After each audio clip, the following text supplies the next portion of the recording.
بسم الله الرحمن الرحيم الحمد لله رب العالمين والصلاة والسلام على رسول الله وعلى آله وصحبه وسلم. السلام عليكم ورحمة الله وبركاته. وعشر كيني لبي لباتناد يصدح لباتناد منظومة أبي إسحاق الليبري إن شاء الله تعالى.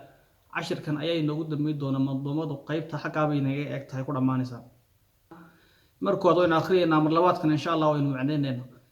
فليس الزهد في الدنيا خمولا لأنت بها الأمير إذا زهدت، ولو فوق الأمير تكون فيها سموا وافتخار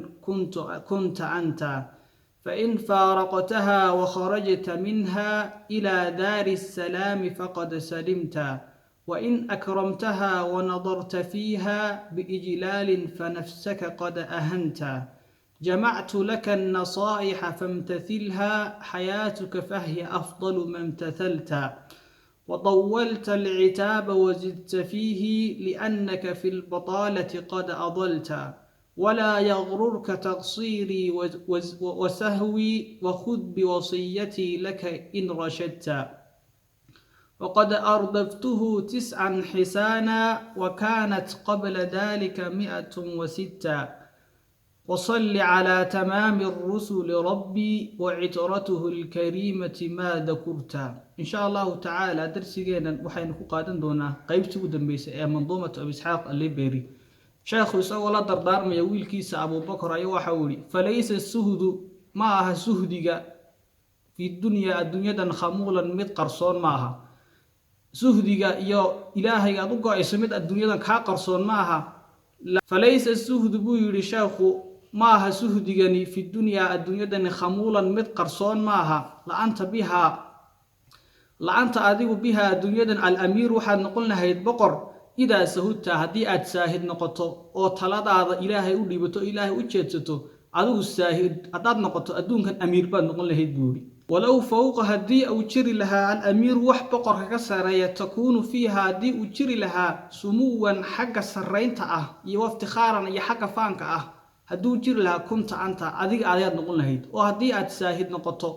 oo ilaahay taladaada u dhiibato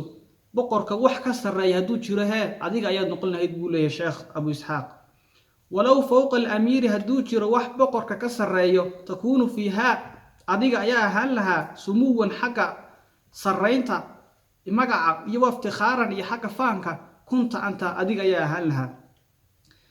sheekhu isagoo sii wada waxa uu yidhi fa in faaraqtaha haddii aad ka faaruqdo adduunkan weeyaan oo maalin ka tagto oo kharajta minha xaggeegana ka baxdo adduunkan oo xaggeed aad marto ilaa daari salaami ilaa daartii badbaada yowma daar al-aakhira aad u baxdo faqad salimta waad badbaaday oo buuri. fa in faaraqtaha haddii aad ka tagto adduunkan oo kharajta minha aadna ka baxdo oo u baxdo ilaa daari salaami daartii badbaadada faqad salimta waa badbaado la soco oo boqoroo buuri. oo taladaada iyo suhdi badan u sameey Allah subhanahu wa ta'ala adiga iyo Allah subhanahu wa ta'ala cibaadaha inaga dhaxayso. wa in akramtaha haddii aad sharafto oo weynayso adduunyadan weeye oo nadarta fiiha ay indhahaaguna adduunyadan ku maqan yihiin biijlaalin adiga oo sharafayo weynaynaya fa nafsaka naftaada qad ahanta naftaada wad yahanayso hoos baad u dhigtay.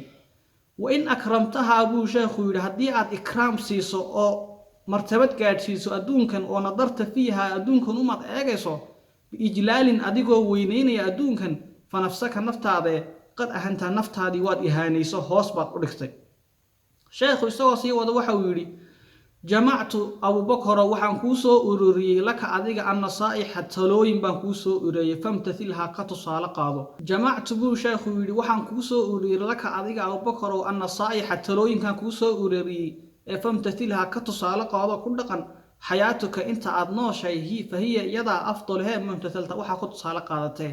war nasiixada aan kuu soo jeediyey een kaala soo dardaarmay laa iyo hadda ka tusaale qaado iyadaa noloshaada ku wanaagsan buu yidhi. sheekhu isagu wuxuu lahaa dana wadawaltu waxaan kuu dheereeyey alcitaaba canaantan kuu dheereeyey wazidta fiihi waana kuu siyaadiyey oo si fiican baan kuu canaanto canaantan waan kugu badiyey liannaka maxaa yeelay sababtaan canaanta kugu badiyeyna في البطالة أديك بادل كه قد أضلت أكو ديراضي أو أديك بادل كبيح وايو سدابن كوجو ديري إنك عناتنا.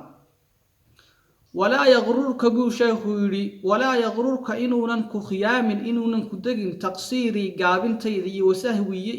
ilowshahaygu inuu ku degin wakhud qaado abubakarow biwasiyatii waanadayda qaado iyo talooyinkayga laka adigaan kuu soo jeeday in rashadta haddaad doonayso inaad toosnaato talooyinkayga inta wanaagsan ka qaado haddii aad doonayso inaad qof toosan noqoto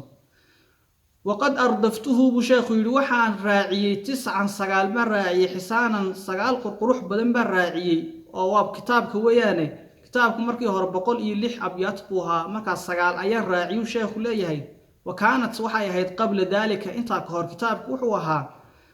ذا 106 106 buu ahaa 106 abyaad buu ahaa waqad ardaftuhu sheekhu yiri waxaan raaciyay 9 xisaanan wanaagsan oo qurux badan ma raaciyay waa manduumada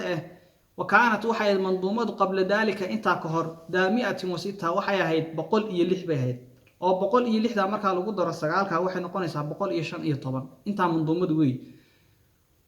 waxa ku soo khitay sheekhu beedka u dambeeya wasalli ku salli buuri ala tamaam rusuli rasuulka kii soo khatimay ee nabi maxamed alayhi salaatu wasalaam rabbi ku salli buuri wa itratuhu iyo aalkiisi alkarimati sharafta badnaa ma dakurta inta lagu dikrigaaga lahaay adiga lagu xusayo ilaahu nabi maxamed ku salli insha Allah ta'ala maduumadeenu qayb xaga baynu ku joojinayna qaybta ayaynu inoo dambeysay insha Allah ta'ala waxaan ogeysiinaynaa inaan kitaabka insha Allah oo turjuman aan heli doonto insha Allah ta'ala mudada bisha soo socota hadii la qadaro dhamaantii insha Allah ana la socotiin doona linkiga